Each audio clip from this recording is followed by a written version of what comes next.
সন্তানকে যদি মানুষ করতে হয়, সন্তানকে যদি প্রকৃত অর্থে মানুষ তৈরি করতে হয়, মাদ্রাসার বিকল্প নাই। কথা বলেন ঠিক কিনা?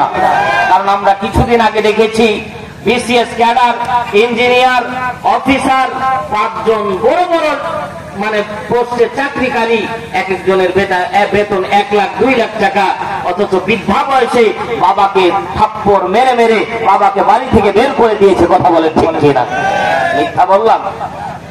সম্মানিত ভাইয়ের আমার, আমি অবজারভেশন করে দেখলাম, কিরে 5 জন সন্তান এক বেলা করে খাবার দিলে না 5 বেলা হতো, ঠিক না?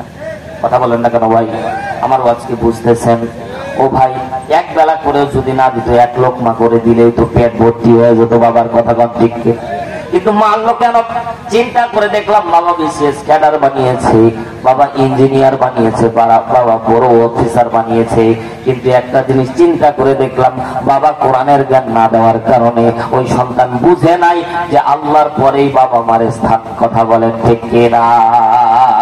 ওই সন্তানকে দুনিয়ার সব দান করতে হবে, না হলে সন্তান বড় ইঞ্জিনিয়ার হবে, বড় ব্যারিস্টার হবে, উকিল হবে, ম্যাজিস্ট্রেট হবে, আবার আপনাকে লাঞ্ছিত করতেও দ্বিধা করবে না। কথা বলে ঠিক কিনা? মুসলমান ভাইরা আমার, গভীর মনোযোগ দেন। হযরত আব্দুল্লাহ ইবনে মাসউদ রাদিয়াল্লাহু তাআলা ছোট্ট সাহাবী ডাক দিয়ে বললেন, ইয়া রাসূলুল্লাহ, আপনি যদি আরেকবার সূরা রহমান তেলাওয়াত করতেন 10টি আয়াত, আমি আব্দুল্লাহ ইবনে মাসউদের মুখস্থি হয়ে যেত। যারা বলেন সুবহানাল্লাহ। তার আগে একটা ছোট্ট ঘটনা বলি, আরো মজা লাগবে। কিছুদিন আগে, অর্থাৎ 5 থেকে 7 দিন আগে, আব্দুল্লাহ ইবনে মাসউদ কেবলমাত্র কালেমা পড়ে মুসলমান হয়েছে। আল্লাহু আকবার বলে। একদিন আবু বকর আর নবী দাওয়াত দিয়ে আসতেছিলেন, আসার পথে রাস্তায় খুব ক্লান্ত, একটু পানি খেতে পারলে জীবন বাঁচে। দেখ, মরু এলাকার মধ্যে দেখতেছে একটা রাখাল বকরি চড়াচ্ছে। এই রাখালের নামই ছিল আব্দুল্লাহ ইবনে মাসউদ। চিল্লায় এখন আল্লাহু আকবার। রাখালকে ডাক দেওয়া হলো। আবু বকর ডাক দিল, রাখাল, তুমি তো এই নির্জন এলাকায় বকরি চড়াচ্ছ, তো তোমার কিছু ছাগলের থেকে একটু দুধ দাও, আমরা দুধ খাই। আব্দুল্লাহ ইবনে মাসউদ বলতেছে, আপনারা কে হন জানি না, তবে আপনাদের দেখে মনে হচ্ছে আপনাদেরকে একটু দুধ খাওয়ালে আমারও ভালো লাগতো, কিন্তু সরি, কারণ এই ছাগলের মালিক আমি না, এই ছাগলের রাখাল আমি। আল্লাহু আকবার বলে। বিশ্বনবী অন্তত খুশি হয়ে গেলেন। আমরা হলে খুশি হতাম না রাগ হতাম?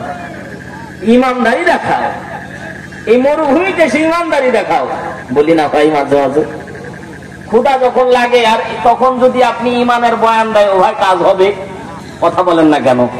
এই যে এখন কাজের সময়, যত ভালো বয়ান দিই, আপনারা মনে করবেন সকাল হলে হুজুর কাইস্তে হাতে নিয়ে ধান কাটা লাগবে। আপনি যতই বক্তৃতা দেন, আপনি তো চলে যাবেন গাড়িতে, কিন্তু আমরা মরবো মাঠে ঘাটে। কথা ঠিক, যতই ভালো লাগুক। আব্দুল্লাহ ইবনে মাসউদ বলছে, এই ছাগলের মালিক আমি না, এই ছাগলের মালিক আরেকজন, তার অনুমতি ব্যতীত আমি দুধ দিতে পারবো না। আল্লাহু আকবার বলে। এইরকম রাখাল আমাদেরকে হওয়ার দরকার ছিল কি ছিল? জোরে বলেন, ছিল কি ছিল না? আমি বলতে চাই, আমাদের দেশে যারা দায়িত্বশীল যারা আছে, তারা যদি এই রাখালের একটা চরিত্র যদি নিত, বাংলাদেশ সোনার বাংলায় পরিণত হতো। কথা বলে ঠিক কিনা? কিন্তু এমন চুরি করা